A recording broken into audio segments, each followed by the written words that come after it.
தந்தை, மகன், தூய ஆவியாரின் பெயராலே ஆமேன். ஆண்டவர் உங்களோடு இருப்பாராக. செபிப்போமாக. எங்களை அதிகமாய் அன்பு செய்கிற தெய்வமே இறைவா, உம்மை போற்றுகிறோம், உம்மை புகழுகிறோம், உம்மை ஆராதிக்கிறோம், ஆட்சிப்படுத்துகிறோம். எங்கள் ஒவ்வொருவரையும், எங்கள் வாழ்வையும் குடும்பத்தையும் ஆசீர்வதிக்கிறீரே, பாதுகாக்கிறீரே, பராமரிக்கிறீரே. நன்றி. அன்பினால், இரக்கத்தினால் எங்கள் ஒவ்வொருவரையும் கட்டி எழுப்புகிறீரே. நன்றி அப்பா. நினைத்து பார்க்க முடியாத நன்மைத்தனம், ஆசீர்வாதம், ஆற்றல் எங்கள் ஒவ்வொருவரையும், எங்கள் வாழ்வையும் திடப்படுத்துகிறதே. நன்றி. எங்களை பாதுகாக்கிறதே, பராமரிக்கிறதே. நன்றி. தேடி வந்து எங்கள் ஒவ்வொருவரையும் ஆசீர்வதிக்கிறீரே. நன்றி அப்பா.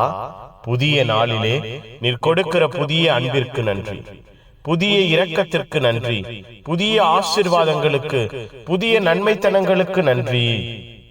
எங்களை, எங்கள் குடும்பத்தை, எங்கள் குடும்ப சூழ்நிலைகளை உம்முடைய பேரன்பின் கரம் கொண்டு தாங்குகிறீரே. நன்றி. உற்சாகமும் ஊக்கமும் கிருபையும் வல்லமையும் எங்கள் வாழ்வோடு குடும்பத்தோடு வெளிப்படுகிறதே. நன்றி அப்பா. இந்த நாளிலே எங்கள் வாழ்வை கொடுக்கிறோம், எங்கள் குடும்பத்தை கொடுக்கிறோம். பூட்டப்பட்ட அறையிலே சீடர்கள் மத்தியில் வந்து நின்று அமைதி உரித்தாகுக என்று வாழ்த்தினீரே.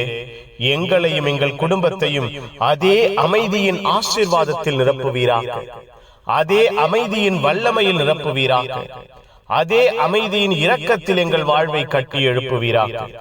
எங்கள் குடும்பமும் குடும்ப சூழ்நிலையும் உம்முடைய சமாதானத்திலே, அன்பிலே, அமைதியிலே நிலைத்திருப்பதாக எங்களை கட்டி எழுப்புவீராக, பாதுகாப்பீராக. எல்லா தேவைகளையும், எல்லா திட்டங்களையும் நீரே சந்திப்பீராக. எல்லாம் வல்ல இறைவன், தந்தை, மகன், தூய ஆவியார் உங்கள் அனைவரையும் இந்த நாள் முழுவதும் ஆசீர்வதிப்பாராக. ஆமேன், ஆமேன். Good morning. Have a beautiful day.